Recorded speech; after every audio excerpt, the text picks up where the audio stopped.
今度は僕の番だ。この程度か。ほりゃ終わらせる。羅漢光サッワーの程度か。無駄だザコが。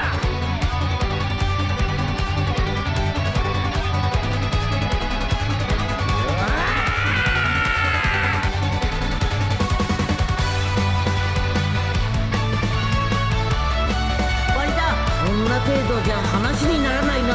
僕の勝ちだ。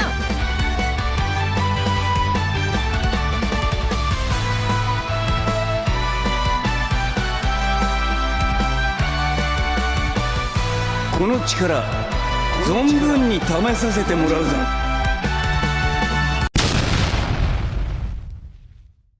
Bonjour à vous les gars, j'espère que vous allez bien. Bienvenue sur Fumicho. Dernière review, nostalgie hein, sur ce dernier épisode de Dragon Ball Daima, l'épisode 20 les frérots, qui vient clôturer cette série Dragon Ball Daima. Il y a beaucoup de choses à dire. Je ne sais pas si cette vidéo sera longue ou est-ce que je serai efficient. On verra bien, je ne le sais pas moi-même. Je n'ai pas pris de notes, très clairement. Je vais enchaîner comme ça, je vais déverser tout mon sel. Non, mon sel, mon poivre, allez, je vais assaisonner, je vais être très nuancé aujourd'hui concernant mon avis sur ce dernier épisode et sur l'œuvre en général, Dragon Ball Daima, les frérots. Donc, asseyez-vous, tranquille, prenez un petit café. Moi, ça y est, j'ai déjà pris mon café.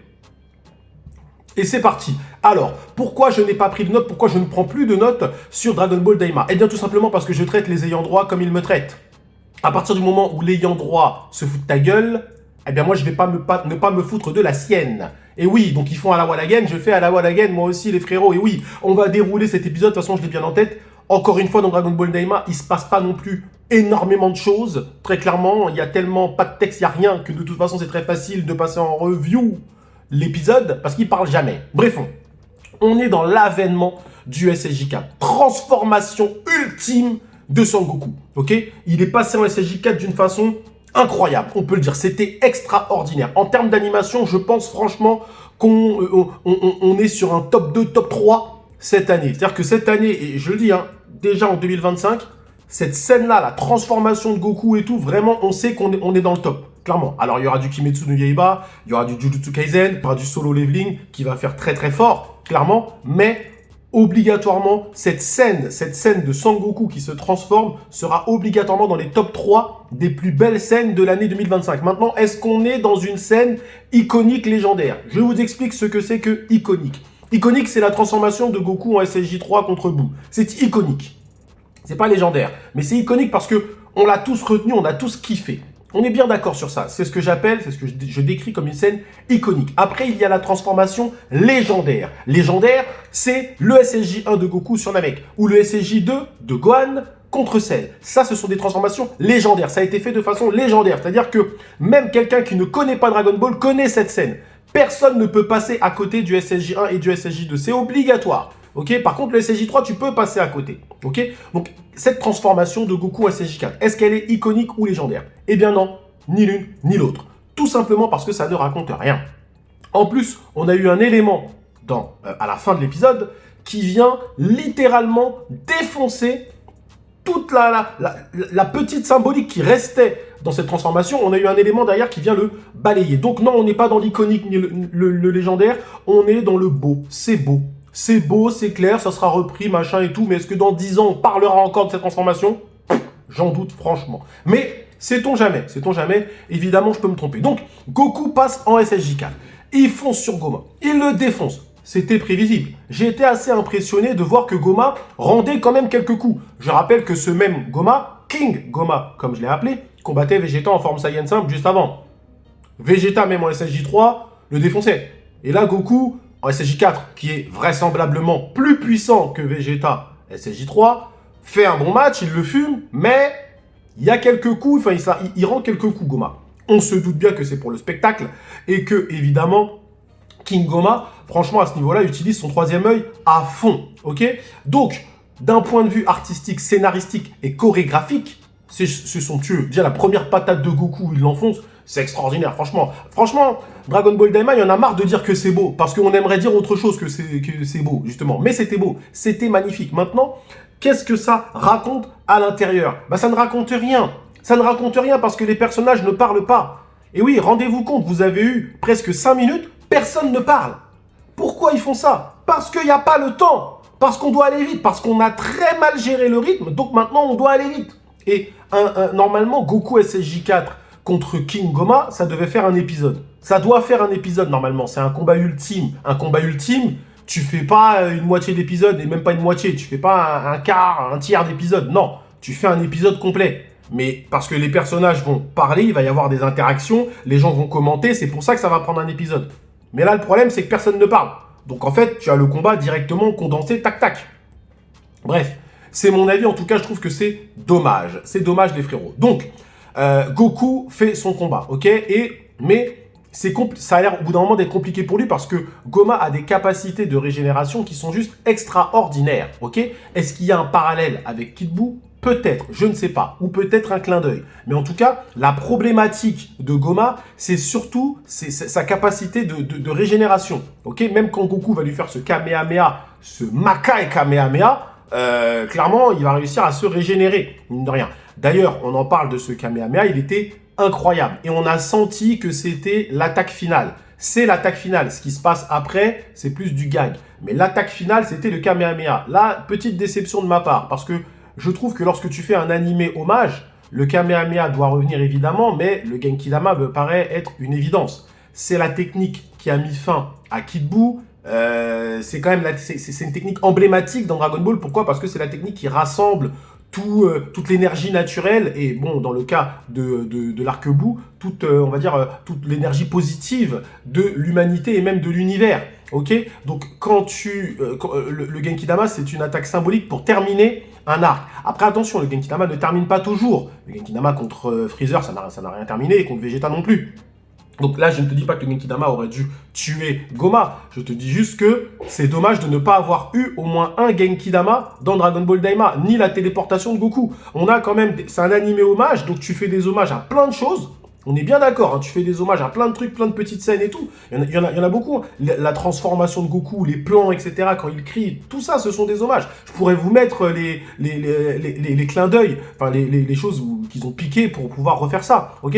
Mais c'est même pas ça le problème. Mais si tu veux faire un bel hommage à Dragon Ball, tu utilises les choses iconiques dans Dragon Ball. Le Genkidama, le bâton magique. Tu peux même nous remettre le nuage magique, c'est pas dérangeant, mais... Comment tu vas l'utiliser, mais tu peux le remettre aussi. En fait, tu peux remettre des éléments qui ont fait l'histoire de Dragon Ball. Et le Genkidama, selon moi, en fait partie. Donc, petite déception de ma part, mais ce n'est qu'un avis, c'est pas un défaut scénaristique. Les défauts scénaristiques, on va y arriver par la suite, ok?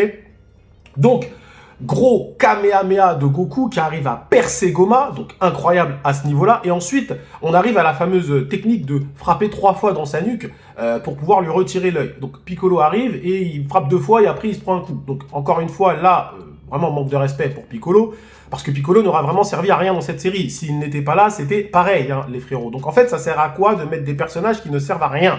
C'est ça, moi, je comprends pas le truc. En plus, le pire, c'est que tu prends des personnages comme Piccolo. Je veux dire, Piccolo, c'est quand même quelqu'un dans Dragon Ball. Tu vois ce que je veux dire? Tu peux pas le mettre et il sert à rien. Eh ben si, ils l'ont fait. Il sert à rien. Il met un coup, 2 coups. Enfin, normalement, déjà, en plus, dans Dragon Ball, pour mettre un coup, frérot, tac, tac, tac, hein, tu peux y aller vite fait, mettre un coup. Mais lui, il est obligé de faire 1, 2, bref. C'est pas grave. Et finalement, c'est Majin Buu qui vient mettre les 3 coups. Alors, cette scène-là, moi, je l'ai vue comment? Ça m'a pas dérangé. Ça m'a dérangé pour Piccolo, mais en soi, ça m'a pas dérangé que ça se termine comme ça. Pourquoi?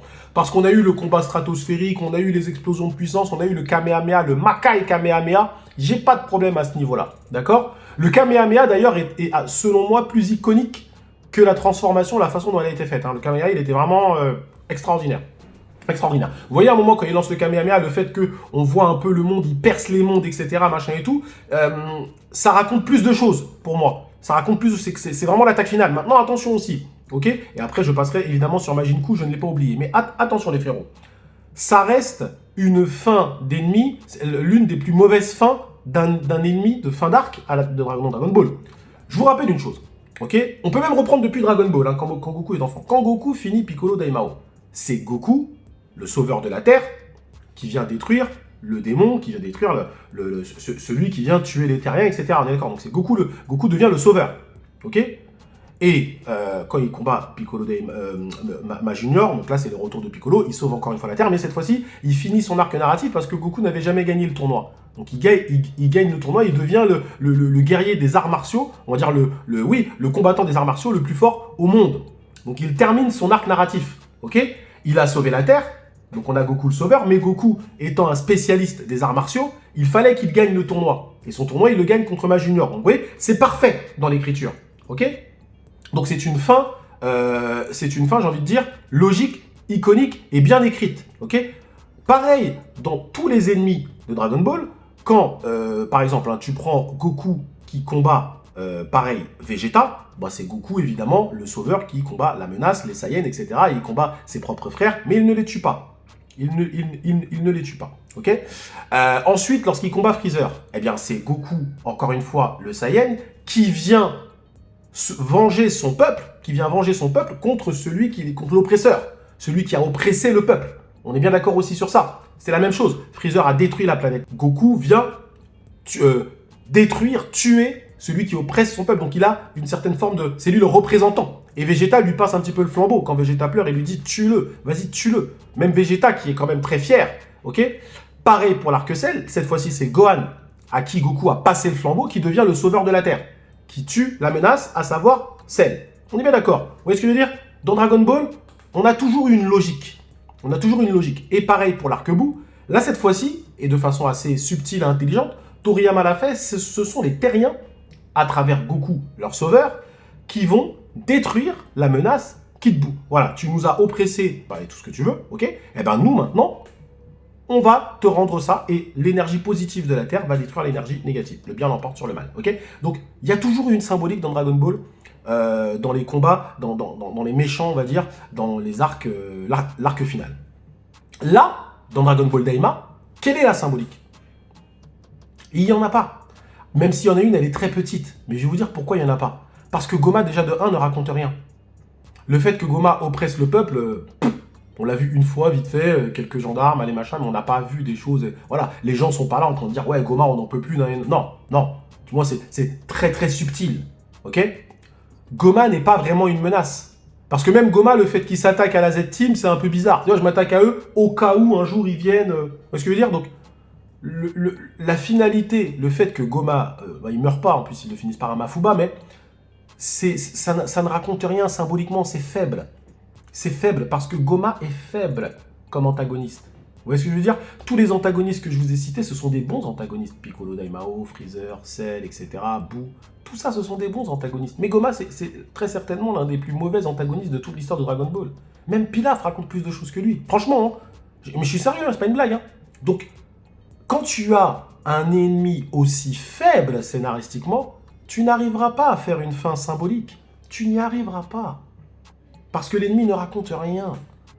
Donc, là, dans Dragon Ball Daima, ce final-là, pour moi, en tout cas, c'est, on va dire, ou du moins ce combat final, c'est très certainement le combat final le plus vide de l'histoire de Dragon Ball. Parce que même celui de Dragon Ball GT contre les dragons maléfiques racontait plus de choses. Même si c'était saupoudré d'humour un peu exagéré, avec Gogeta qui balançait des confettis et tout machin, mais la symbolique était forte parce que les Dragon Ball que vous avez toujours utilisés pour vous aider, aujourd'hui, se retournent contre vous. Donc la symbolique, elle est clairement arrêtez de les utiliser. Parce que c'est un cheat scénaristique aussi. Vous voyez ce que je veux dire? Donc là, la symbolique en tout cas de la fin de ce combat, de ce Kamehameha, de tout ce que tu veux, ça ne raconte rien. Clairement et simplement. Bon, ensuite, le fait que ce soit Majin Buu qui mette les 3 coups. Alors ça, il faut voir le parallèle. Dans l'arc Saiyan, ils ont fait la même chose avec Vegeta. Ils n'arrivent pas à avoir Vegeta, il est en forme Ozaru, etc. Et à la fin, qui est-ce qui vient et qui lui coupe la queue? C'est Yajirobe. Ok, donc c'est celui dont qui tu ne t'attends pas, qui est, entre guillemets, l'un des plus faibles, parce que Majin Buu, on peut se dire qu'il est faible. Hein. Enfin, il n'est pas faible. Mais il est pas ouf, il est pas vraiment très fort. Par rapport à tout ce qu'il y a là, il est pas vraiment très fort. Enfin, il a même pas combattu. Il regardait là, il était là avec son livre. Et on a bien vu que Majin Buu, c'est un personnage qui brille par son intelligence et non sa force. Très clairement. Dès le début, ça a été, voilà, il s'est fait fumer par Tamagami numéro 1. Et voilà, donc Majin Buu, il brille par sa force. Et le fait que, derrière, il brille par son intelligence. Ok? Donc Majin Buu, c'est lui qui met les 3 coups. Oui, c'est une bonne chose, c'est humoristique, c'est sympa. d'accord, je vais surprendre les gens, mais moi j'ai pas trouvé que c'était une fin ridicule en soi, dans la façon dont c'est fait, c'est dans l'esprit Dragon Ball et c'est un parallèle avec ce qui avait été fait avec Yajirobe, donc on va dire que c'est dans l'esprit Dragon Ball, ok. Donc ensuite, ils enferment Goma, la menace, avec des Gesu. Bon, j'ai envie de dire, les fraudes ensemble, pourquoi pas. Ils utilisent le Mafuba. Évidemment, les fans de Dragon Ball auront vu le Mafuba, les frérots. Et donc, ensuite, c'est Majin Buu qui devient le roi des démons, etc. Eh bien, je vais vous surprendre, franchement, j'ai pas trouvé que c'était mauvais. J'ai pas trouvé que c'était mauvais comme idée, pourquoi pas. Ça a été teasé de toute façon que Majin Buu est très intelligent. Donc, pourquoi pas l'utiliser derrière pour qu'il devienne le roi des démons. Et il y a aussi, je pense, une petite symbolique derrière, à savoir que Majin Buu, on va dire, c'est le clin d'œil à Buu. Ok, pas forcément Kid Buu, mais je parle Buu en général. Et le fait qu'il devienne le roi des démons, pourquoi pas. L'ancien ennemi de Goku devient aujourd'hui son allié. Vous voyez ce que je veux dire? Petit clin d'œil, évidemment. Alors, ce n'est pas le même. Après, il y a déjà Oob. Donc en vrai, bon, ils n'étaient pas obligés. Mais le fait que Majin Buu devienne le roi des démons, bah, moi je trouve pas ça incohérent, franchement les frérots. Donc, bon, la fin se développe petit à petit. On arrive sur les révélations et effectivement, on arrive sur la phrase qui va faire le plus jaser, à savoir le fait est que Vegeta et Goku discutent. Et là, je vous avoue que c'est la plus grande surprise de tout Dragon Ball Daima. Ok. Alors, pas de Genki Dama, pas de fusion. Ok. On en reviendra après, mais bon, bref, on peut en venir tout de suite. Pas de fusion. Ok. L'utilisation de l'énergie vitale qui est pompée aux habitants du Makai, pas d'utilisation non plus. Donc, bref, plusieurs fusils de Tchekhov qui n'ont pas été utilisés. Ok, mais je pense que Dragon Ball Daima souffre d'une chose, c'est-à-dire qu'ils écrivent le scénario au fur et à mesure et je pense qu'ils suivent aussi des sondages de fans. J'en suis persuadé. C'est-à-dire que eux, dans leur esprit, ils font des choses et quand ils voient que c'est pas très populaire, eh ben ils le font pas. Mais ils l'ont déjà intégré. La fusion, tu peux pas me faire croire qu'il n'y avait pas de fusion, c'est pas possible. Pourquoi tu mets l'insecte qui fusionne à ce moment-là? Pourquoi tu fais ça? Si derrière c'est pour pas mettre de fusion. Bah c'est parce qu'en fait, tu t'es dit, au final, on le fait pas, ou sinon on n'a pas le temps. Parce qu'ils écrivent le scénario au fur et à mesure. Mais n'est pas Toriyama qui veut. Toriyama le faisait, oui, mais Toriyama prenait ce qui avait été fait en amont. C'est logique. Eux, ils font pas ça. Ils introduisent plein de trucs, et après, ils oublient. Ah, ou sinon, on l'utilise pas. Ok? Donc, bref. On arrive à la fameuse phrase, où Goku dit très clairement, je veux dire, c'est clair, hein, il dit à Vegeta lui dit, tu m'avais caché cette forme. Moi, je pensais que Goku allait lui dire, bah écoute, moi-même, je ne le savais pas. C'est Neva, en fait, qui... Tu vois ce que je veux dire? Et en fait, Goku dit un truc. Il dit, ouais, tu sais, contre Buu était très fort. Donc, donc il parle sûrement de Kid Buu, parce que c'est vraiment le seul qu'il a combattu, vraiment. On peut dire en face à face, mano à mano. Il dit, Buu était très fort. Donc, tu sais, j'ai dû m'entraîner. Je me suis entraîné. Donc, on sait que ça se passe à peu près 6 mois après Dragon Ball Daima. Ok? Donc, tu t'es entraîné pour devenir plus fort que lui. Ok. Bon, visiblement, tu as réussi, hein, SSJ4 et tout. Sur ça, il n'y a pas de problème. Mais, donc déjà, tu as atteint cette forme en 6 mois, mais le plus impressionnant, ça veut dire que ce n'est pas Neva qui a donné la forme à Goku. Mais donc, qu'a fait Neva? Et là, on va partir dans extrapolation, interprétation. Vous allez voir sur Internet. Pourquoi? Parce qu'on ne donne pas d'explication. On ne donne pas d'explication, donc forcément, il y a des gens comme mon frérot Rickly, et il a raison, qui va te dire que Goku en avait le potentiel, mais Neva a sorti le potentiel de Goku, ils vont te dire ça. T'en as d'autres qui vont te dire, bah en fait, non, il l'a juste soigné. T'en as d'autres qui vont te dire, bah en fait, non, il y avait juste de la lumière, et il s'est mis là pour faire de l'ombre à Goku. T'en as qui vont te dire, on peut tout te dire, parce que rien n'est dit, rien n'est expliqué. Donc, de façon factuelle, il est dit que Goku s'est entraîné, et Goku pouvait atteindre cette forme, depuis le début de Dragon Ball Daima. Comme Vegeta qui s'est entraîné pour avoir le SSJ3, qui est confirmé SSJ3. Et d'ailleurs SSJ4 qui est confirmé SSJ4. Donc, les frérots, que penser de ça? Parce que là, ça veut donc dire que toute la scène avec Neva, machin, la boule, l'énergie, tout, tiens, tu te transformes. Bon, en fait, Goku pouvait déjà atteindre cette forme. Mais là où on voit que c'est incohérent, c'est qu'on voit bien que Goku, quand il atteint cette forme, il se regarde comme ça, comme quand il atteint le Migaté. Il contemple lui-même sa forme. Alors il dit, je n'étais pas sûr que ça fonctionne. Ça veut donc dire que c'est une forme, peut-être, voilà, il arrivait à l'atteindre, mais peut-être que Il y a des fois où il n'y arrivait pas, etc. Je sais pas. Mais là, c'est pas lui qui s'est transformé en Super Saiyajin 4. C'est Neva qui lui a donné le truc. On a bien vu, c'est Neva. Donc, qu'a fait Neva? Vous voyez ce que je veux dire? Donc là, je pense que, honnêtement, c'est du foutage de gueule. C'est du foutage de gueule parce que, regardez, moi, je suis là en train de me poser la question, ce qu'il a fait, vous aussi, machin. Donc, chacun, on a notre théorie. Mais en fait, en vrai, la véritable réponse à tout ça, c'est juste qu'ils se foutent de notre gueule. Ils en ont rien à foutre. Peut-être qu'ils ont vu sur Internet que les gens n'étaient pas très contents du fait que Goku, il atteigne cette forme, on va dire, avec un boost comme ça. Donc, ils se sont dit, ouais, on peut pas faire ça à Son Goku, on peut le faire avec Piccolo et tout ce que tu veux, mais pas Goku quand même, c'est chaud. Donc, on va dire qu'il s'est entraîné. Ok, mais le fais pas comme ça. À ce moment-là, tu expliques. Tu dis, écoute, Neva a débloqué le potentiel. J'avais déjà réussi à le faire une fois, mais je ne savais pas si je pouvais le refaire. Et grâce à Neva, j'ai réussi à le refaire. Tu vois, donne une explication plus précise quand même. Dis pas juste, ouais, je le fais, tranquille. Tranquille maintenant, c'est bon, tu vois. Et quand il dit, je ne savais pas si ça allait, si ça allait passer. Certaines personnes interprètent ça comme, il maîtrise pas son SSJ4. Mais les gars, arrêtez.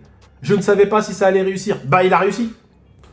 Bah, il a réussi. Il savait pas. Bah, il a réussi, c'est bon. Voilà. Est-ce que vous avez eu un élément qui vous montre qu'il maîtrise pas sa forme? Il la maîtrise. Il la maîtrise. Il te dit pas qu'il la maîtrise pas. Dans Dragon Ball, c'est très simple, les frérots. Quand quelqu'un maîtrise pas quelque chose, il te le dit. Ou sinon, tu le vois de façon très claire. Quand Goku combat Kid Buu, on voit tout de suite qu'il maîtrise pas sa forme. Clairement. Déjà parce qu'il l'a dit à de nombreuses reprises, ne serait-ce que quand Vegeta est revenu sur Terre, il lui dit ouais, c'est une forme que je maîtrise pas. Clairement. Il peut pas la garder longtemps. On voit même Goten et Trunks quand ils l'ont 5 minutes. On voit bien que c'est un truc, c'est un one-shot.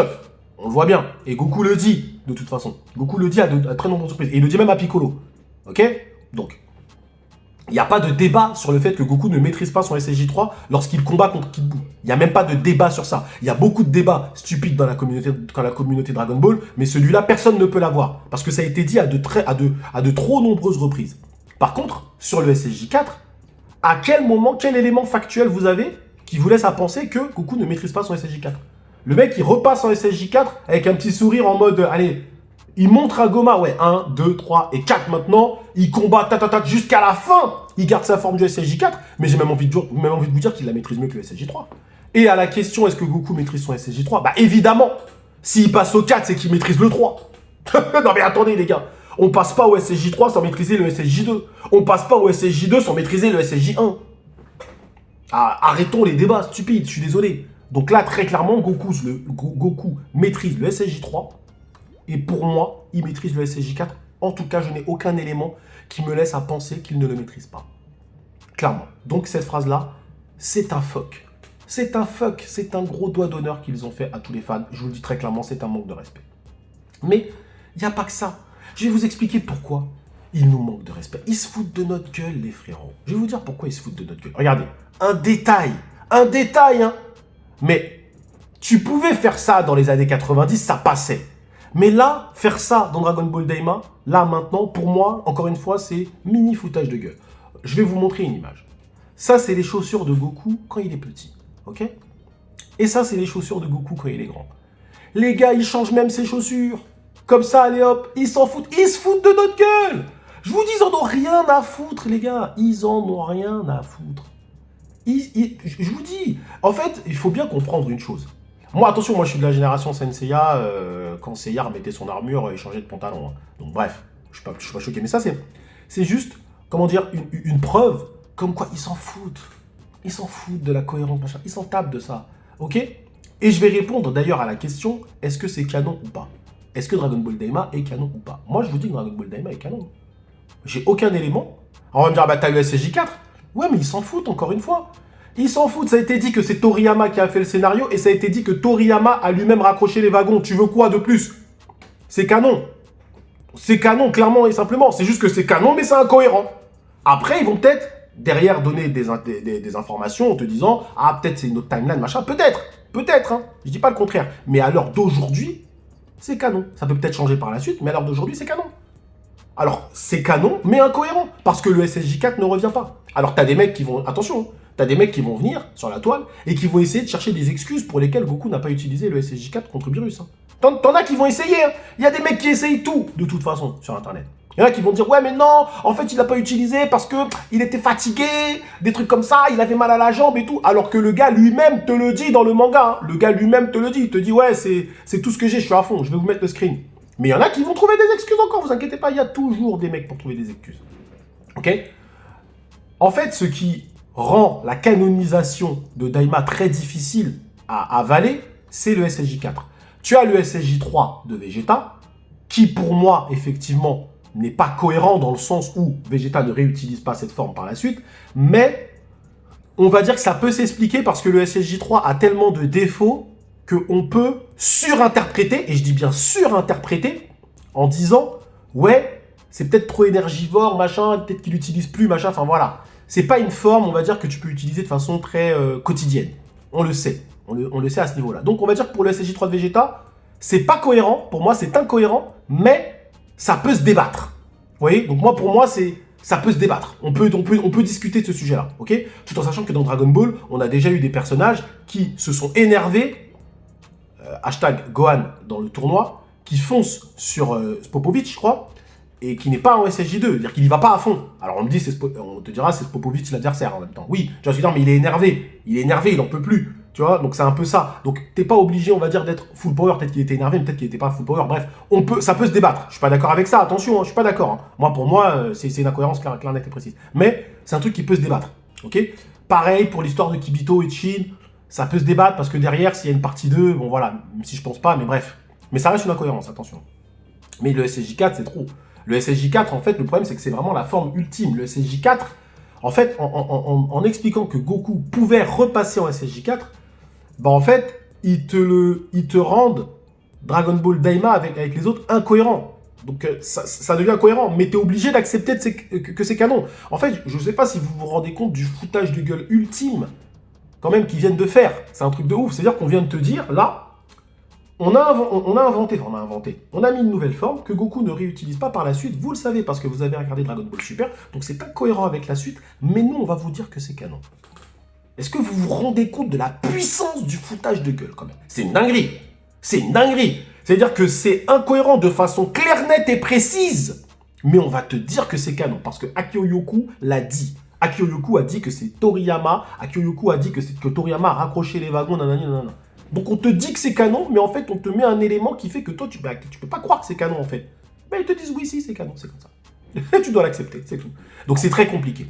C'est très compliqué les frérots, je le dis. Bref, ensuite, ça se termine. On sent que c'est rushé à un niveau stratosphérique à tel point que on te montre même par des petites diapos ce qui arrive sur Terre, les gens qui ont grandi, etc. On te les a même pas montrés. On n'a pas le temps. Donc on te montre des petites diapos. Ça c'est vraiment la preuve ultime comme quoi on est dans le rushage ultime. Le manque de respect stratosphérique, c'est Sangohan. Je passerai pas 3 minutes à parler de Sangohan évidemment, mais les frérots, Sangohan, aucune apparition de Sangohan. Je veux dire, même Kibito, ils l'ont pas oublié. Ils ont oublié Sangohan.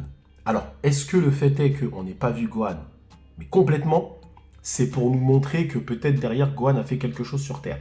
Est-ce qu'ils vont développer ça en manga? C'est possible aussi.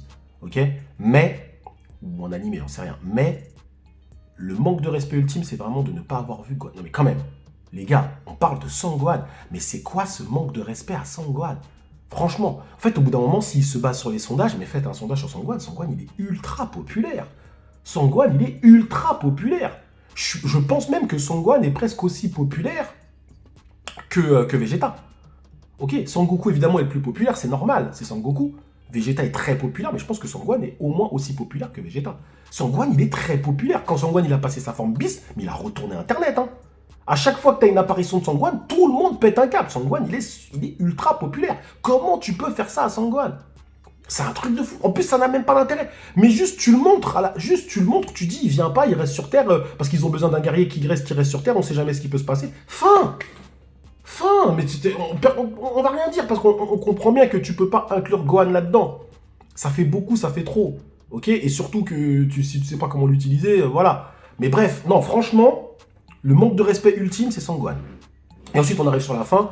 Goku revient dans le petit magasin là, il dit ouais bah tiens on a plus trop de senzu donc on va prendre des Médiroptères ou Résuroptères ou je sais pas trop quoi, et on s'aperçoit au final que il y a encore des il y a le troisième œil, bah en fait t'en as plein, tu vois, le troisième œil, bah en fait il y en avait 3. Donc ça effectivement ça peut laisser place à des théories pour la suite, se dire que est-ce que finalement il n'y a pas un monstre ou quelque chose qui pond des troisième œil en fait, et qui en pond on va dire beaucoup, et peut-être qu'un jour ils vont devoir revenir pour pouvoir détruire cette menace. Et qu'on voit ce que un œil peut faire avec Goma quand même, bah écoute on peut se dire que ouais effectivement c'est compliqué quand on a 3 comme ça, simple, si t'as un mec qui pond des troisième œil à la chaîne, attention quand même, tu vois, donc ça peut laisser place à peut-être une partie 2 Dragon Ball Daima, mais on verra. Là en tout cas ça se finit de façon claire, nette et précise, c'est terminé, mais partie 2 possible. Je pense qu'ils attendent de voir les retombées, les ventes, les DLC, les machins, et s'ils voient que c'est rentable, ils vont te faire une partie 2. Hein.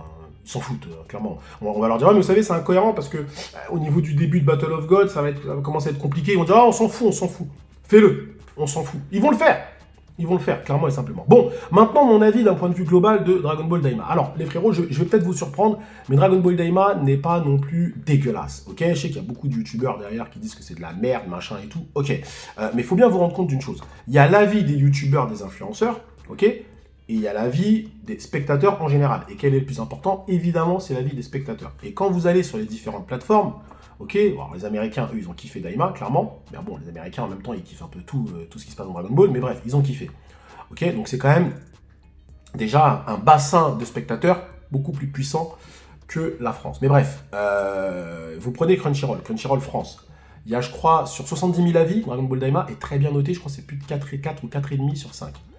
5 étoiles, je sais plus trop quoi. Ok, donc, faut vous dire une chose, les frérots. C'est que même si nous, on n'a pas apprécié, la majorité des gens qui ont regardé Dragon Ball Daima ont apprécié. Les enfants ont apprécié. Ok, et même les adultes, qui se prennent pas trop la tête avec la cohérence et tout. Donc, faut bien vous dire une chose, c'est que là, aujourd'hui, je viens de vous dire, ouais, ça c'est pas bon, machin et tout. Ok, mais d'un point de vue général, Dragon Ball Daima n'est pas un échec. D'accord? Je pense même qu'on peut dire que c'est une réussite commerciale. Ok? Maintenant, avec le recul, voilà, quand tu penses à toute la série comme ça, le rythme est mal géré, ça c'est clair. Les personnages sont mal utilisés, ok, tel Piccolo, etc. Bon, Shin un petit peu, effectivement. Vegeta, ça va, il a eu un bon traitement, mais ça aurait pu être mieux, mais on va dire que ça peut être, c'est correct. On a retrouvé notre Goku, donc ça, c'est vrai que ça fait plaisir aussi. Il est moins stupide, ok. Il fait des blagues, mais c'est quand il est petit, mais quand il est adulte, on voit bien que on retrouve un peu quand même notre Goku, donc ça fait plaisir, ok. Et d'un point de vue global, même si le rythme est mal géré, on a quand même eu des épisodes qui étaient très sympas. L'épisode 8 était vraiment bon. L'épisode du combat de Vegeta contre les Tamagami était plutôt pas mal aussi. Et les derniers épisodes, en termes d'animation, étaient aussi bons, voire même excellents pour certains. Ok, je parle évidemment dans la forme, pas le fond. Hein. Mais donc, d'un point de vue général, on a quand même plus de bons épisodes dans Dragon Ball Daima que de mauvais. Donc, est-ce qu'on peut se dire que c'est nul Dragon Ball Daima? Non, je pense pas. Moi, je mettrais entre 6 et 7 sur 10, ok? 6,5, si vous voulez. 6,5 sur 10. Parce que le fond, c'est quand même important. C'est plus d'un point de vue scénaristique, ou moi, ou plutôt d'un point de vue narratif, que je crache sur Dragon Ball Daima, en disant, voilà, ils se foutent de notre gueule, il n'y a pas de cohérence, ils introduisent des fusils de Tchekhov qu'ils n'utilisent pas, en cohérence avec le SSJ4, un truc de ouf. Mais par contre, derrière, on a eu de l'aventure, on a retrouvé notre Goku, on a eu une belle animation, on a eu le SSJ4 qui est juste magnifique. Ok, oui, faut nuancer. Faut nuancer quand même. Est-ce que c'est de la merde? Non, c'est pas de la merde. C'est pas de la merde, clairement, Dragon Ball Daima. C'est correct. C'est correct moyen. Voilà, moyen correct. 6,5. 6,5 sur 10. Vous voyez ce que je veux dire? T'es un peu au-dessus du moyen, t'es dans le correct, mais t'es même pas dans le bon, t'es pas dans le très bon, t'es pas dans l'excellent, t'es pas dans l'extraordinaire. Attention, faut bien avoir mon propos. Mais on est dans le moyen correct. Dragon Ball Daima. Ok? C'est pour ça que j'essaye de nuancer mon propos et aussi de remettre ça en perspective de façon à ce que vous puissiez aussi vous dire ouais, il y a l'avis des youtubeurs qui vont cracher dessus, un truc de ouf, hein, vous allez voir, il y a beaucoup de youtubeurs qui vont cracher dessus, etc. Et il y a l'avis aussi quand même des spectateurs qui est le plus important, et les spectateurs, en tout cas d'après tous les indicateurs qu'on a, ils ont plutôt apprécié. D'accord? Donc t'en as beaucoup qui n'ont pas aimé aussi, mais t'en as quand même plus qui ont apprécié. Et je pense que ce petit plus fera des ventes, ils vont tous acheter les DLC, ils vont tous acheter les cartes, ils vont tous acheter les trucs. Donc ce qui fait que eux, ça va leur revenir en termes de chiffre d'affaires, et donc eux, ils vont se dire que c'est une réussite. Donc tous les gens qui vont rager, qui vont dire ouais c'est de la merde, j'en ai marre, ouais ok d'accord, t'inquiète. Eux en tout cas, ils sont en train de rentrer de l'argent. Ils sont en train de rentrer de l'oseille, donc ils s'en ont rien à foutre que toi t'es pas content, clairement et simplement. Et ils rentrent beaucoup d'oseille, clairement et simplement. Donc, moi, Dragon Ball Daima, voilà, c'était moyen correct, c'était le rendez-vous du vendredi, c'était sympathique. Franchement, voilà, c'était bien d'analyser cette œuvre. Évidemment, elle est bourrée maintenant d'incohérences, on peut le dire. Hein. Le SSJ3 de Vegeta, la fusion de Kibito et Kibito Shield, là, qui ont défusionné, ils ont défusionné dans le ventre de Boo, alors qu'en fait, ils avaient utilisé les Dragon Ball dans Dragon Ball Super, donc bref, voilà. Incohérence ça. Incohérence aussi, évidemment, la plus grosse, le SSJ4. Bon voilà, donc c'est vrai que c'est bourré d'incohérences, mais on est obligé de se dire que c'est canon, ça a été dit en interview. Donc après, ils vont peut-être revenir sur leur avis, mais visiblement, c'est canon. Maintenant, la fin, en termes, si je dois la positionner, si tu prends toutes les fins des œuvres, des spin-offs de Dragon Ball, si tu veux, Dragon Ball GT, machin et tout, bon, même si Dragon Ball GT n'est pas canon, la fin de Dragon Ball GT est bien meilleure. La fin de Dragon Ball GT, c'est une très bonne fin. Hein. Attention, c'est une très bonne fin. Elle écrase celle de Daima. Elle écrase celle de Daima, ok? Maintenant, je vais répondre à la question. J'ai répondu lors de mon live avec mon frérot Je Fonce, lors du live sur la chaîne de mon frérot Je Fonce. Entre Dragon Ball Super et Dragon Ball Daima, Dragon Ball Super est quand même un cran supérieur parce qu'on a eu quand même le Migate qui était bien introduit. Dragon Ball Super raconte mieux les choses, ok? Même s'il ne le raconte pas super bien, mais il le raconte mieux, d'accord? Donc Dragon Ball Daima reste pour l'instant, effectivement, la plus mauvaise série, peut-être avec Dragon Ball GT, ça se tape. Ça se tape entre les deux, ok? Même si Dragon Ball GT, je trouve que les choses étaient quand même mieux racontées aussi dans Dragon Ball GT. C'est peut-être l'animation qui fait que Daima sera peut-être un petit cran au-dessus, ok?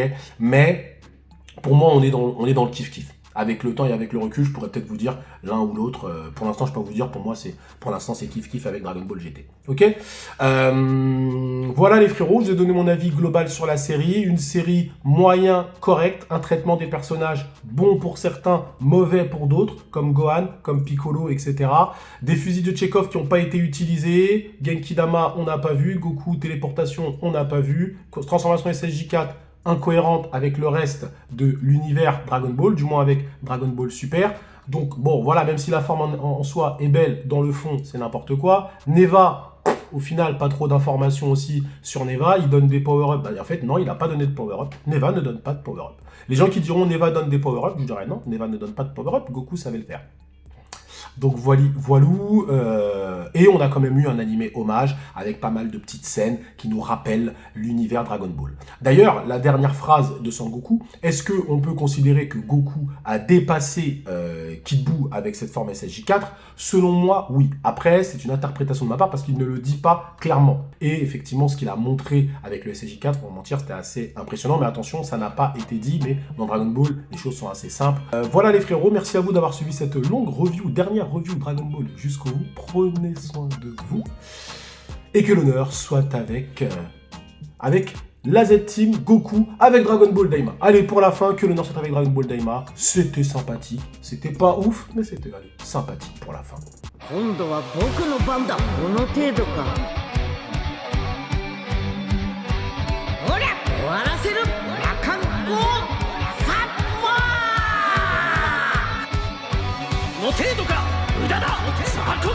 が終わりだ。そんな程度じゃ話にならないな。僕の勝ちだ。